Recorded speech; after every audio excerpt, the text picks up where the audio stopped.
Hi, and welcome to today's webinar. My name is Monica Martin, and today I'm going to be presenting on roles and responsibilities of the deaf and hard of hearing team. Just a brief introduction about myself. I graduated from Illinois State University in 2010. I married my wonderful husband, Thomas, in 2011. I began teaching at Carl Auditory Oral School in Champaign, Illinois. And I was a deaf educator that focused on listening and spoken language with deaf and hearing peers and worked very closely with the SLP and audiology team. We moved to Northwest Indiana, and I decided to take a couple years off to raise my children. We have two wonderful children, Olivia and Titus. When I did decide to return back to education, I took a position with Porter County Education Services, and I've primarily been teaching in the Duneland School District for grades 5th through 8th direct, and then as well as consultation services for a few of the neighboring school districts. So today we're first going to talk about the roles of the IEP team of the deaf and hard of hearing student. Now we're going to primarily focus on the roles that are based off of if the student is primary eligibility of deaf and hard of hearing without secondary or another primary eligibility area. So we're going to focus on these roles: the teacher of deaf and hard of hearing, which would also be the teacher of record for the IEP, the general education teacher, administration, the parent, the educational interpreter, depending on the student's communication modes, and of course, but not least, the student who is deaf and hard of hearing. Later on, we will discuss how the student plays a role depending on their age within the IEP team. Now, as is stated before, the team is not limited to this group of individuals because if the student needs additional services, there may be many more team members, such as an SLP, an OT, a PT, an audiologist. But we're just going to primarily focus on these today. So first off, we're going to discuss the role of the deaf and hard of hearing teacher.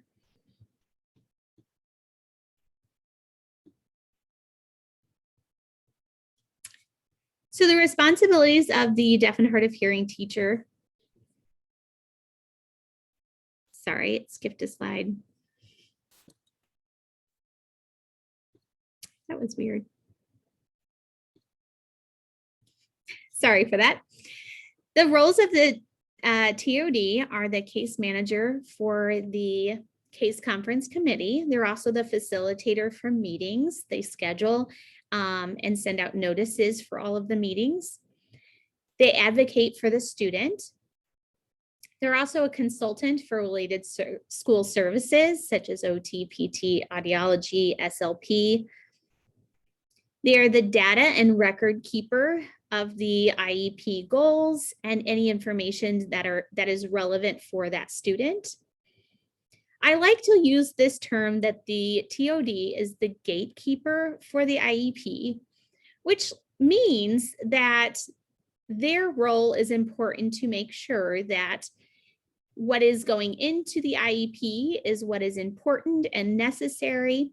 And if there are things that are not necessarily relevant to put into the IEP, they manage and oversee all of the information that comes in from all of the other team members. And because the IEP is a legal document and follows this student, we want to make sure that the IEP has everything that is relevant and non-biased into the IEP. The TOD's responsibilities are not limited to these, but here are a few of those. They are to provide in-service and support to the general education teacher. Every year, I look to see who which teachers my students will have, and I schedule an in-service meeting with them prior to the beginning of school so that I can provide them important documents that are relevant to the student's IEP and services that they need, as well as an explanation of deaf and hard of hearing students and their hearing needs. And I will explain this a little bit further in the next slide. The TOD also provides direct instruction to the student. Now, this does vary based off the student, and you can use several of these resources to help you determine if the student needs more direct services or if they need more consultation services, such as like the student performance profile, the SPP, an informal assessment of self-advocacy and pragmatics, educational impact matrix for students who are deaf and hearing out of the Michigan Department of Education. There are many, many more that you could utilize as a tool, as a rating tool for consultation services versus direct. The TOD monitors the IEP goals and ensures that they are utilizing proper accommodations, and those are included in the IEP. The TOD also manages hearing assistive technology, so like FMs, Roger Pens, Inspiros, any of the technology that might be of use to the student and would benefit them would be evaluated and then included in their IEP. The TOD also demonstrates and gathers data about self-advocacy skills, such as using one of those resources to help you rate their ability, and also utilizing the HAT. Most students need trained to use hearing assistive technology that they're not used to. And there are various devices that are more compatible with each other. And so students need to be trained on those devices. And that is the TOD's responsibility to ensure that they are comfortable and are able to use their equipment daily.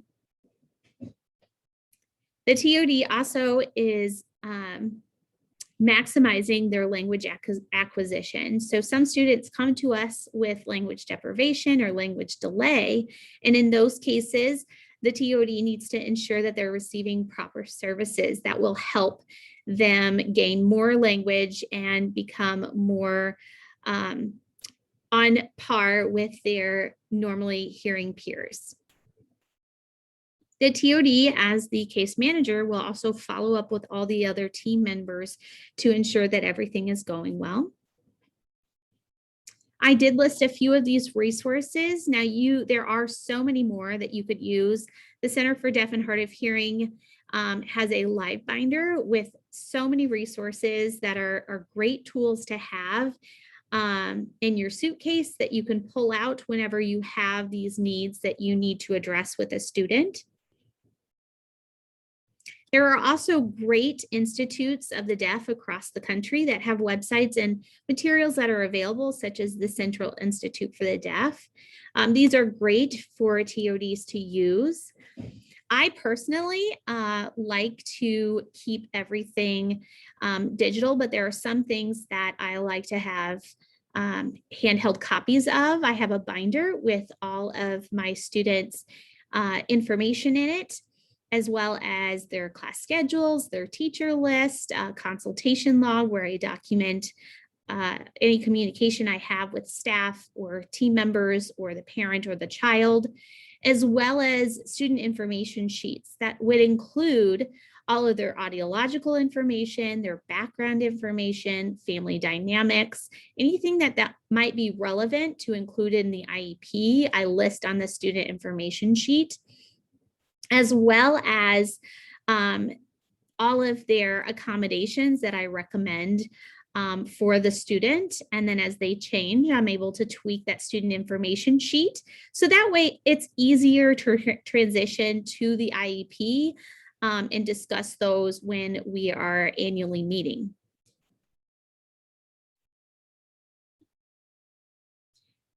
So I briefly spoke on the instruction, direct instruction versus consultation. There is a tiered model on the student performance profile. That's out of the Colorado Individual Performance Profile that has a DHH tiered support model. So this is like an inverted triangle. It's showing the tiers in which students would receive more increased levels of support from direct services such as the TOD. So how much push-in services the student would need. If they're just receiving accommodations would be in the tier 1, where they're mostly performing at or above grade level. And then as the tier moves up, you have more targeted, where they're 1 to 2 years within their grade level, and they're going to receive some direct instruction. So like specifically towards reading or language or vocabulary from the TOD. But then you also have the most intense services, which is when a student is receiving services such as in a self-contained setting, where they need more intensive instruction from a specialist like the TOD or another special education staff member. So for those areas of instruction with the deaf and hard of hearing student, here are just a few of the areas that the TOD could work on with the deaf and hard of hearing student, and that these could be specifically correlated between what the rating scales show you they have deficits in to their goals on their IEP, and then that's what they receive instruction on. So a few of those areas could include self-advocacy instruction. So this could be learning about the anatomy and the hearing process. So learning about the parts of their hearing aid, the parts of their FM, learning about accommodations related to their hearing, understanding their devices, how they work, how they function, cleaning purposes.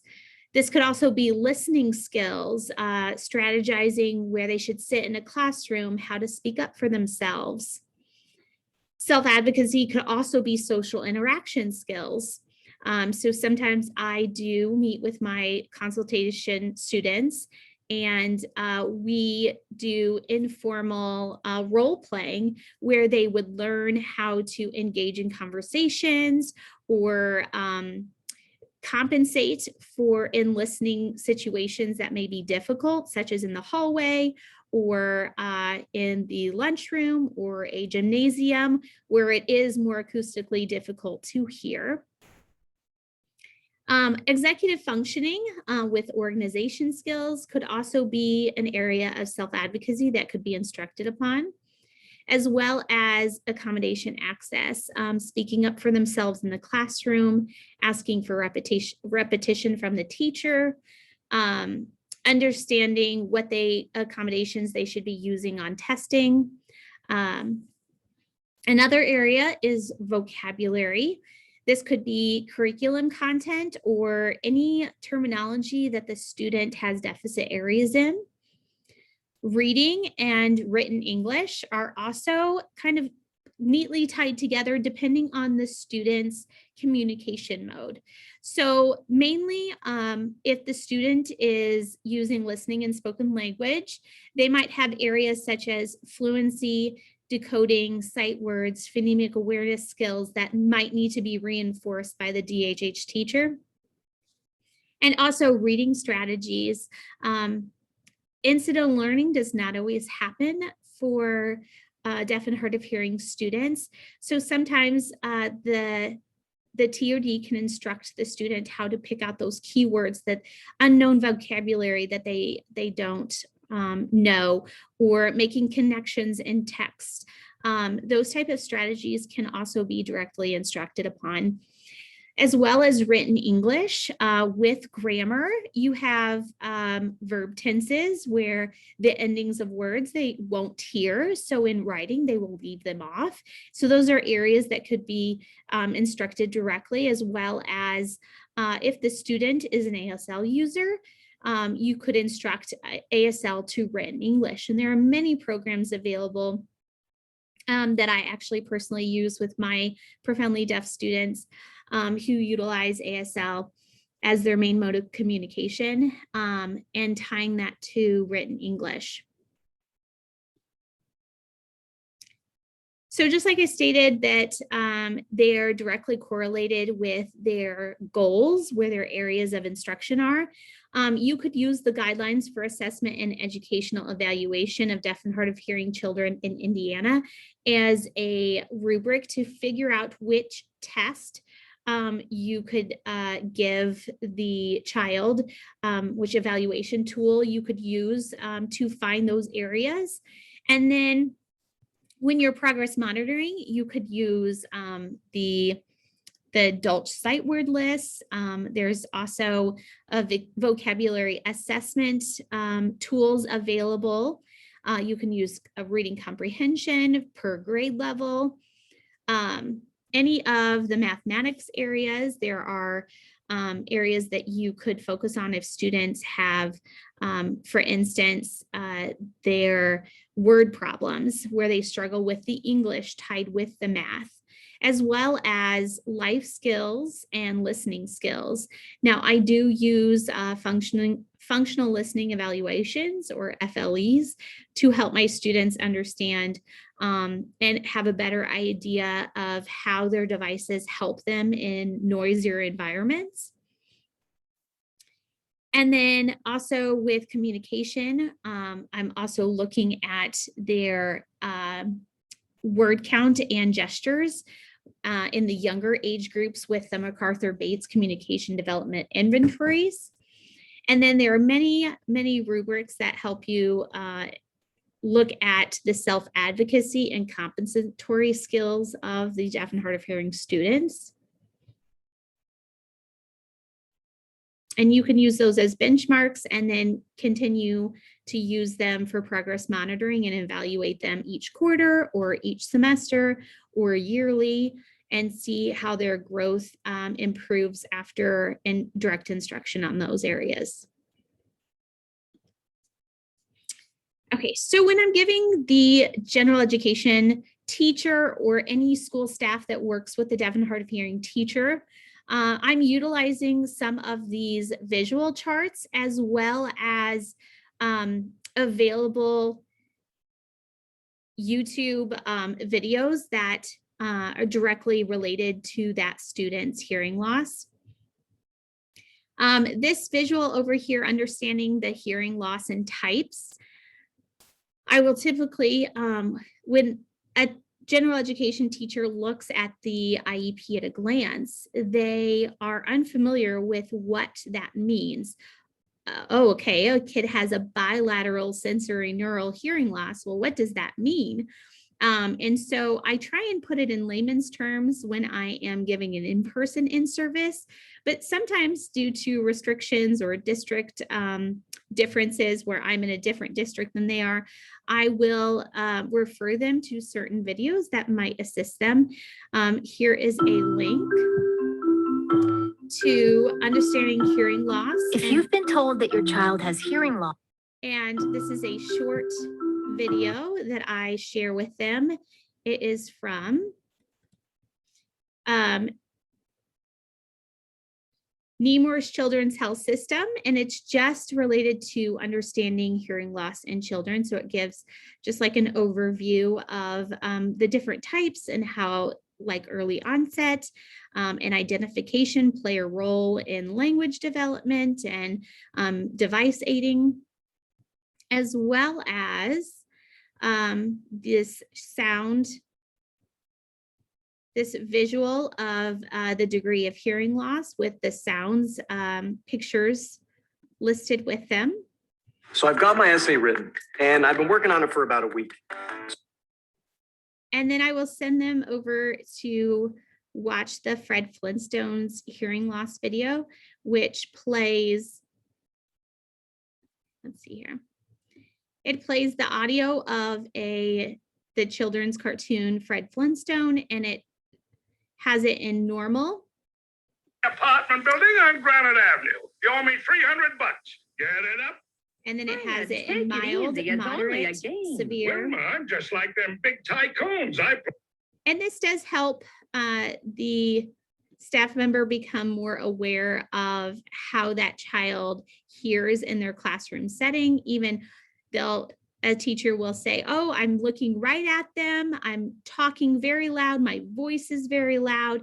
But they need to see that and hear that for themselves to understand the student's ability to hear them in a quiet, normal setting. That sometimes just using compensatory skills are not enough for our students, and they need additional supports.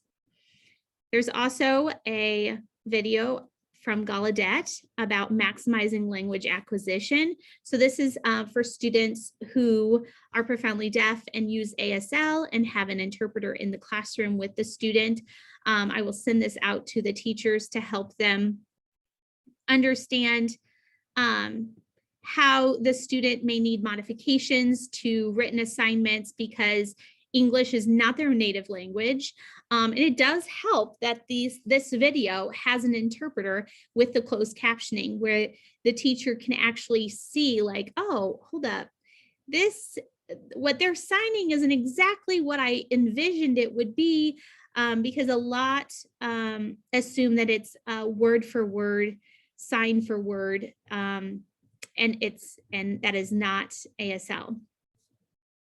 And then I do have a few students who have used signed exact English.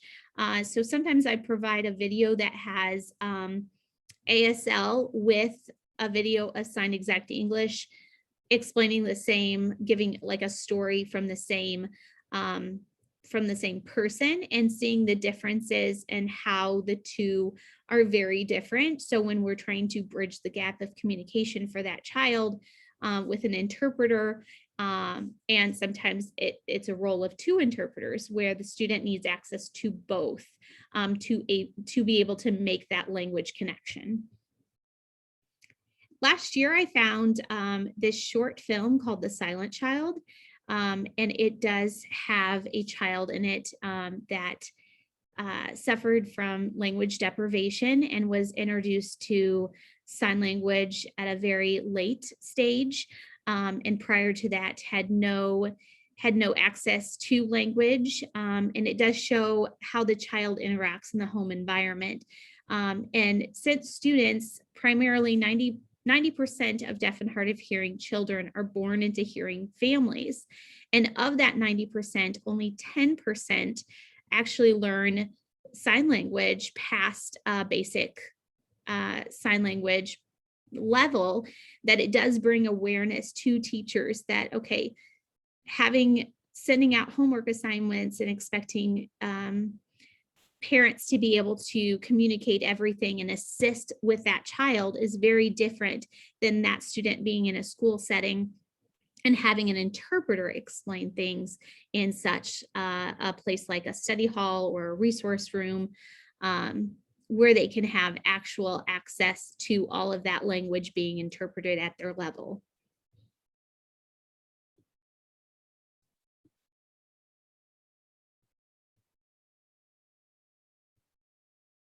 Let's see here.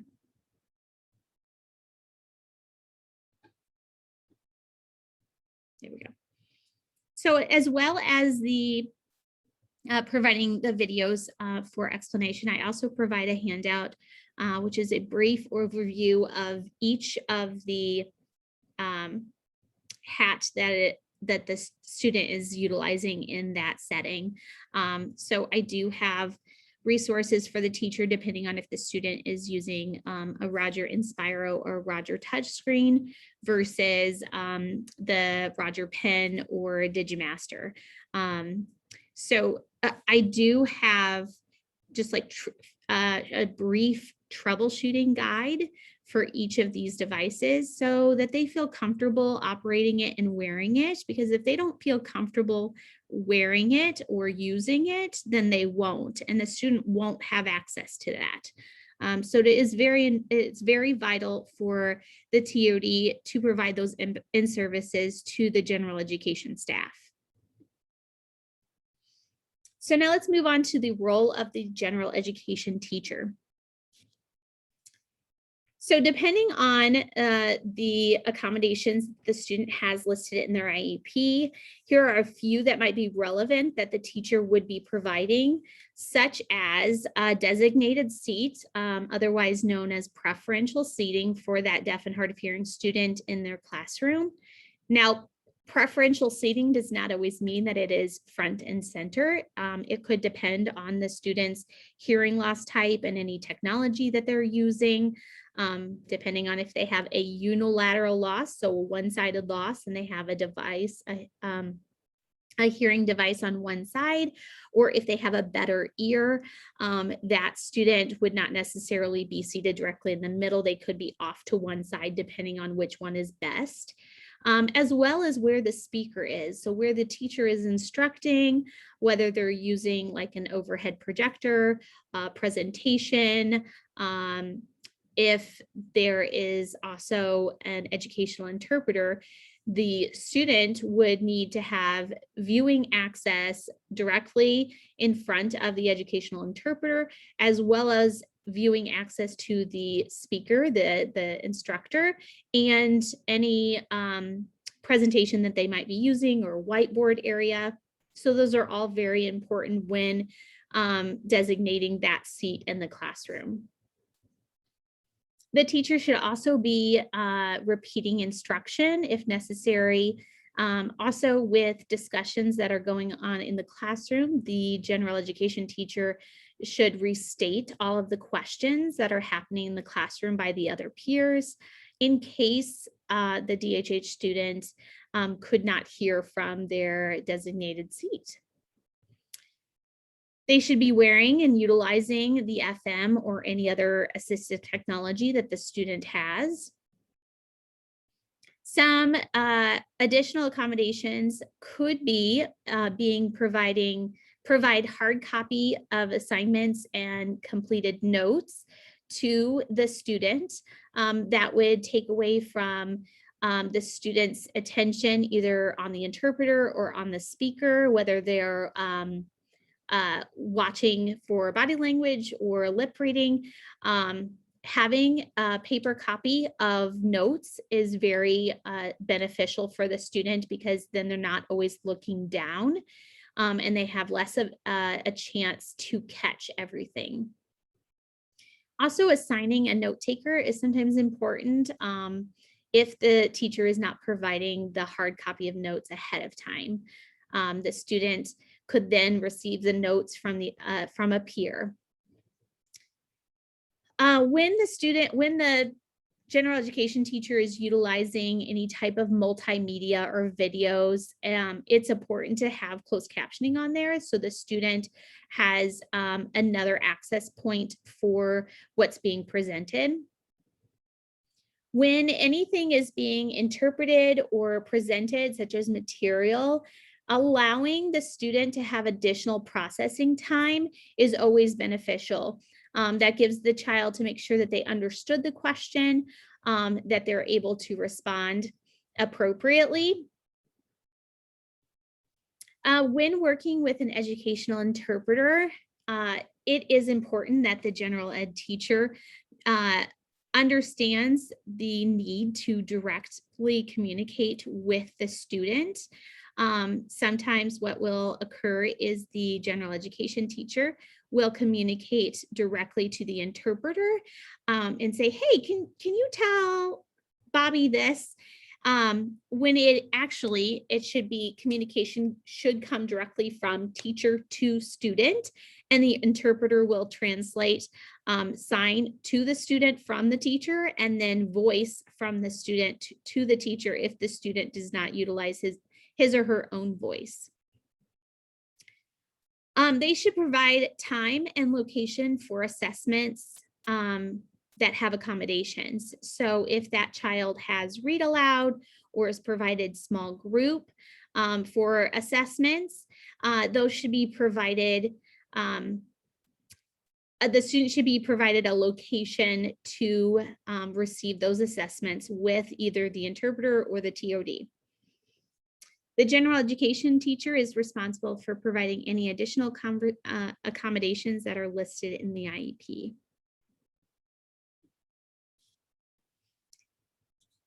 So also providing so also the general education teacher should provide certain aspects to the deaf and hard of hearing teacher, as well as the educational interpreter, if there is one. Any hearing assistive technology malfunction should be reported as soon as possible. Most of my general ed teachers send me a quick email stating the issue that they're having. There is times when I've been able just to email them or send them a quick video instruction of how to correct the problem. But for more complicated issues, I will get to that school as soon as possible. They're also to monitor accommodation needs, so what the student is actually utilizing in the classroom setting. It doesn't benefit the student to have more or less accommodations in the IEP than what they actually need or use. If the student does not want to receive read aloud and is doing well academically and performing on assessments, then that could be discussed at the IEP meeting. They should communicate any progress towards the IEP goals. Most goals are updated quarterly or when progress reports are turned in for grades each year.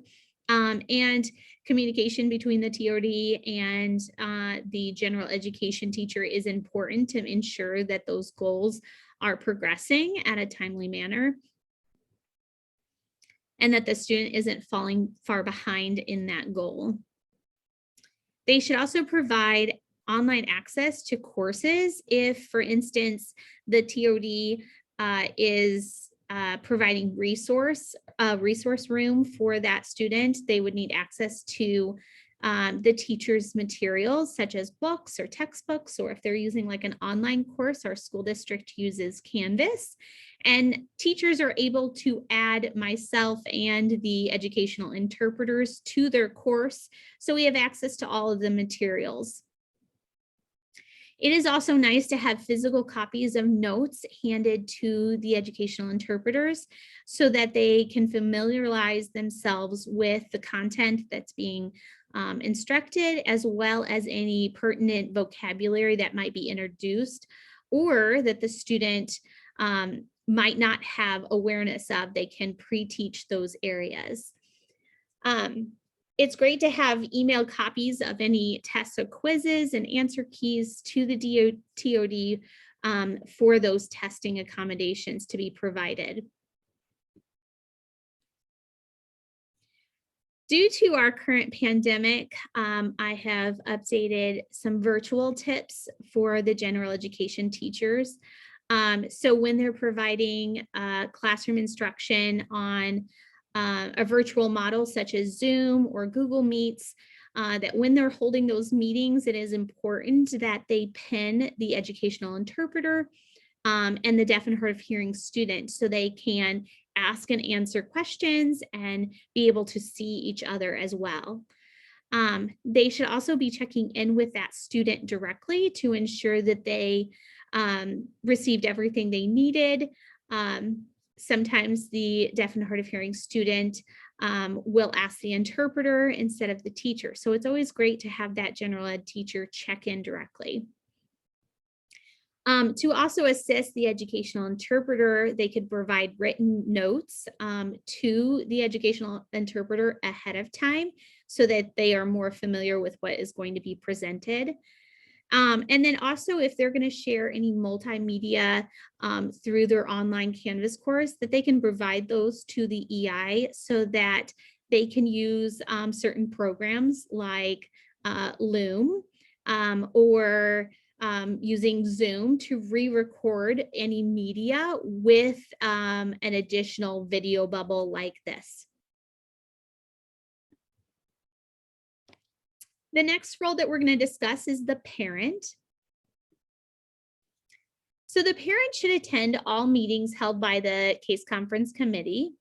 There may be evaluations that they'll need to complete, as well as informal assessments or questionnaires that could help the team better understand the child and their needs and their performance at home. They should review and provide input for the IEP. The parent is known as that child's first teacher, and they're the ones that are going to know their child's strengths and weaknesses best, as well as providing a look into interests or habits at home that might be important for school to know. They can provide background information on the child's history and development. They can give family factors that are relevant to include that may impact the education, such as if the parent is in a single parent home, possibly have two homes with parents living separately, or additional family members that may be in the home that they communicate with on a regular basis. They can also provide medical information and reports. I do make a request from my students' parents to provide audiograms yearly for the IEP meeting. And so one of their roles is to ensure that their audiograms are submitted, or that I can have a medical release form signed by them so that I can reach out to the audiologist myself. They are also the support at home for IEP goals. Now, parents can, of course, work on any goals, but especially those social, behavioral, basic academic goals are very important. And it works that if the team is working on it at school, then the parent is continuing it at home, and it's reinforced more. One of their responsibilities is to maintain regular maintenance of their personal hearing devices like implants or hearing aids. And also, if the hearing assistive technology is brought to and from school, that they also maintain and keep those in a safe place at home. They should also be aware of basic troubleshooting, so like changing batteries, checking tubing. And it also is important that they know they have knowledge of the parts, so that if something is lost or broken, they can notify the appropriate person. They can practice daily cleaning and maintenance of these devices at home so that they're in better working order for school. And they can train the child in responsibility of their daily device care, such as cleaning, putting away in the case. Practicing those habits are very important and can be more easily addressed at home with the family. The role of the administration. Now, administration can have various different titles. It could be a principal, a special education supervisor, an educational director. This admin plays the role of the supervisor for services by any of the special education or IEP teams. They are the instructional leader for all of the staff. They are an advocate for staff and students. They are the financial steward. So this is the party that would be responsible for making sure that there is to allocate for funds for services, having the correct staff members, as well as any equipment budgeting needs. Equipment, especially certain FMs, are very costly, and all of the parts need to be included in their budget for their school district. They are also the point person for all members. So if the TOD needs to set up meetings with other staff not on the team, then the admin would play that role in ensuring that that was able to be set up with the staff. They also monitor the IEPs to make sure that they continue to remain in compliance. and they are legally binding. And so they are ensuring that everything in the IEP is correct. They would also be the supervisor, where they would observe the services being provided to the student through direct or indirect observation times. The role of the educational interpreter, or otherwise known as the EI, is the next area that we will focus on. What is an ASL interpreter? They are a person who works with deaf and hard of hearing individuals. They interpret spoken English into ASL. They translate orally, which is called voicing, for the deaf and hard of hearing individual. They are certified and licensed to work in specific fields based on their signing skills. So you have ASL interpreters that are in government positions, judicial positions, healthcare positions, but we're going to focus solely on the educational interpreter, or EI. So they're going to work in school settings with deaf and hard of hearing students. They do follow the IEP guidelines. So that's the professional conduct for educational interpreters. They are responsible for maintaining their licensure and continuing their education and training with professional development courses, just like a teacher would. So here is just a quote from a deaf individual, Christina Sun Kim. She said, "Because I don't use my literal voice to communicate, in society's eyes, it's as if I don't have a voice at all. So I need to work with individuals who can support me as an equal and become my voice." Now, this is a deaf adult making this quote in 2015 at a TED Talk that she held. And if a deaf adult needs to have a voice, how much more so do our deaf and hard of hearing students need? Because not only are they deaf, but then they also have a communication barrier, and they are not aware of how best to advocate for themselves. So the EI plays a vital part in the IEP team and following the student's communication plan, depending on what their main communication mode is. They also work under the guidance of the general education teacher and the TOD. Typically in my district, the TOD is the supervisor for the educational interpreters to ensure that the students' needs are being met through them, and also that they are following all of the IEP guidelines as well as school district protocol. They are also an instructor of utilizing an interpreter. So some of the students that are provided an educational interpreter have not had one in the past. And so they are unaware of how best to utilize the interpreter. And so the EI takes upon themselves to train that student how to ask for questions in a classroom, how to use them as their voice when they're asking and answering questions in a classroom. They are the initiator of social interaction in classroom or social settings. So oftentimes before and after class instruction is being taught, the students are having conversations amongst each other. And the EI will often play a role in bridging the gap, communication barrier between a hearing student and the deaf and hard of hearing student. They might initiate an initial question. They might urge the deaf and hard of hearing student to, like, hey, introduce yourself. Those basic conversation skills the EI will facilitate. They advocate for the student's needs, and this we'll refer to as the inverted triangles in a minute.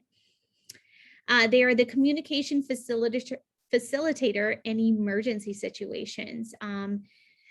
We've had a situation before where the student needed to be taken by ambulance.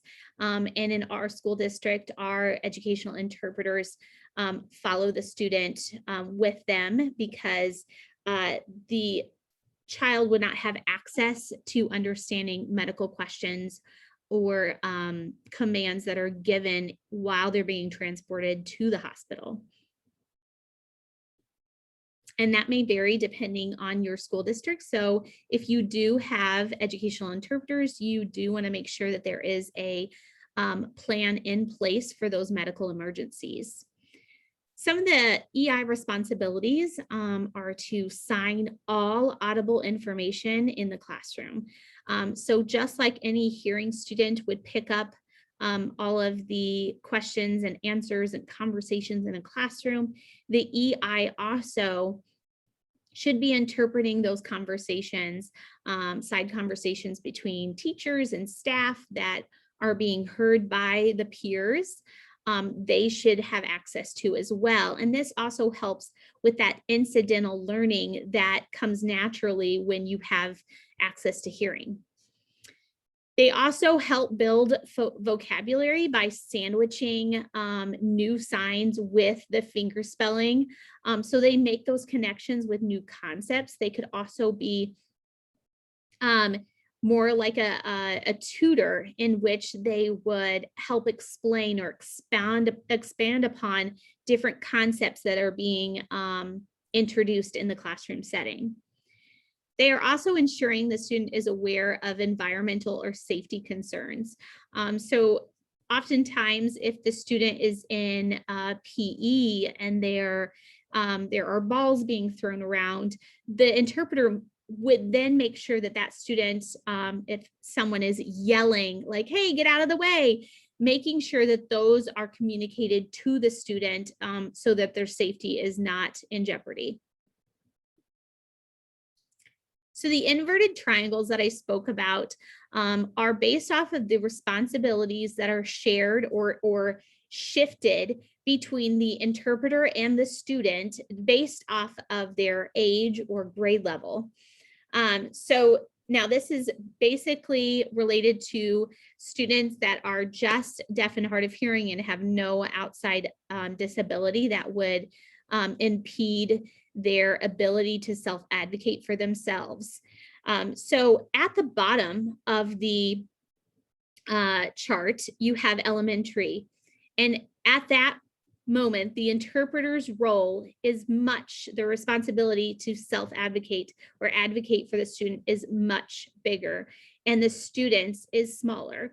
And as it moves up to the middle school level, they almost equal out, where it's just as much responsibility as the interpreter and the student to ensure that they are advocating. And then as it gets to the secondary or high school level, the interpreter is communicating and advocating less for the student, and the responsibility has now shifted primarily to the student.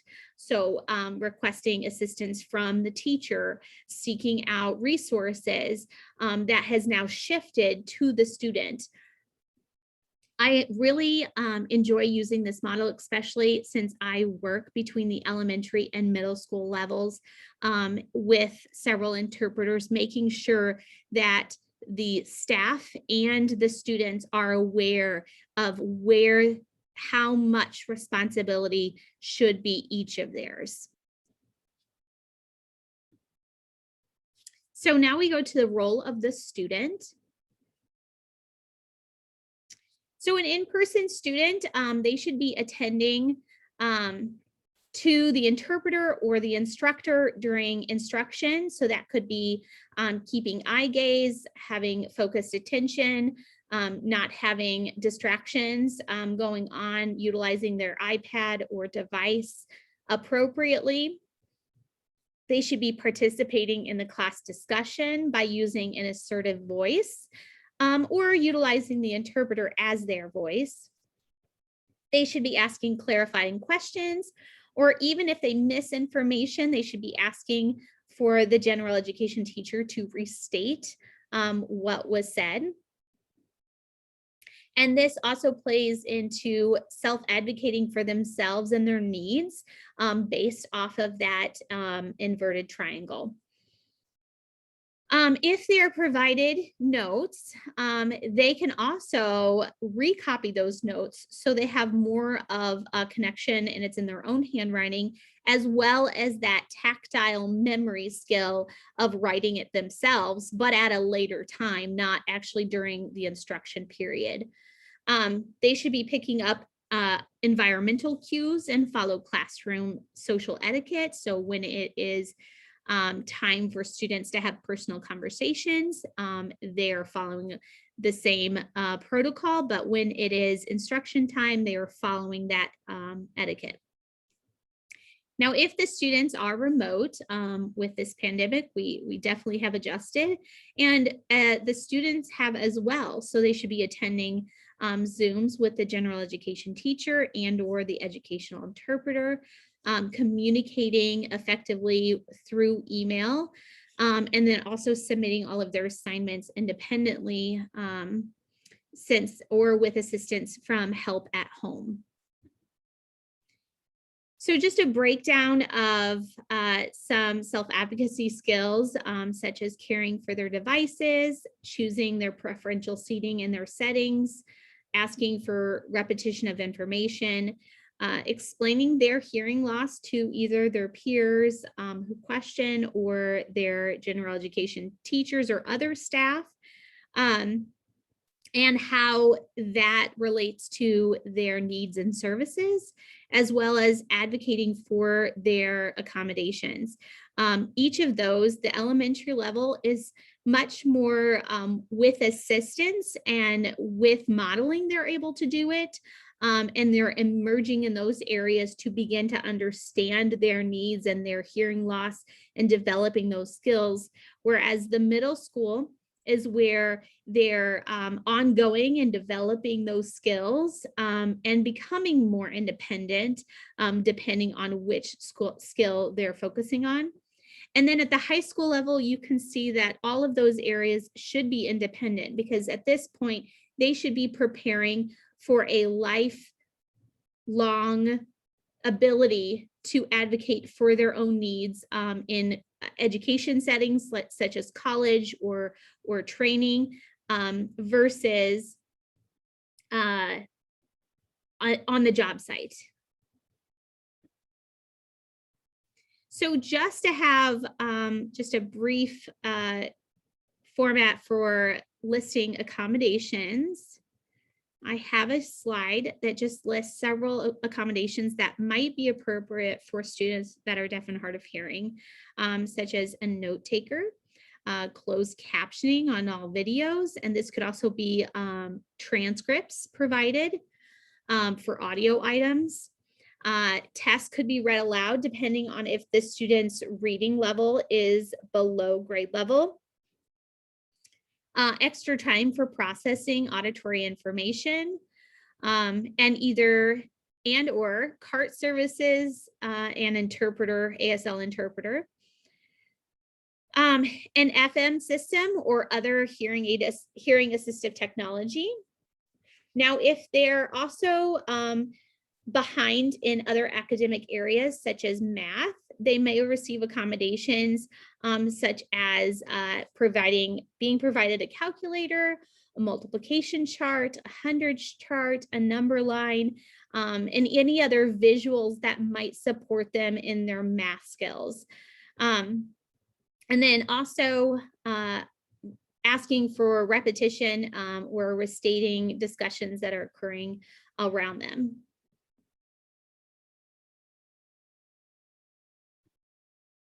Okay, so we're going to take a brief quiz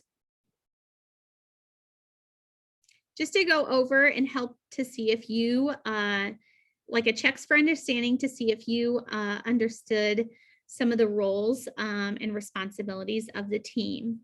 So the first question, who is primarily the case manager for students who are deaf and hard of hearing? If you want to go ahead and write that down.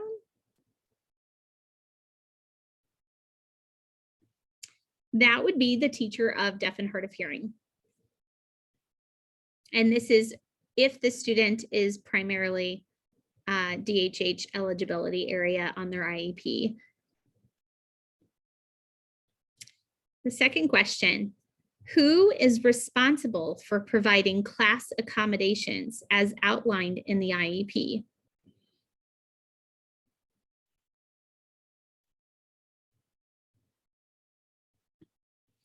And that would be the general education teacher. They should be providing those in the general education classroom setting. Who is responsible for yearly audiological appointments? So this is pertaining to the child's hearing health and reports that are relevant to their hearing loss. It would be the parent. And they should be submitting those to the school and or the deaf and hard of hearing teacher so that they can be included yearly in the IEP. What does EI stand for? Educational Interpreter. Now these are licensed professionals. When comparing the role of the EI and student, what visual representation is used? I'll give you a moment to write that down. It would be the inverted triangles. So this main one would be the interpreter, and the second triangle would be the student, with the levels going from the bottom to the top would be elementary, middle, and secondary. Which of the following are possible accommodations for DHH students? A, provided paper copy of notes. B, Asl Interpreter. C, preferential seating. D, provided an FM system. E, all of the above. And that would be E, all of the above. These are all possible accommodations. Now they would be directly correlated to that student's needs. Okay, I hope you did well on that quiz. My goal is that you would understand the different roles and responsibilities for the deaf and hard of hearing team and are able to relate those to your own role on that team. I hope that you learned something today and that you're able to use any of the resources to help further your understanding of applying that to your daily job. So thank you so much for attending this webinar. I hope you have a wonderful day. Thank you.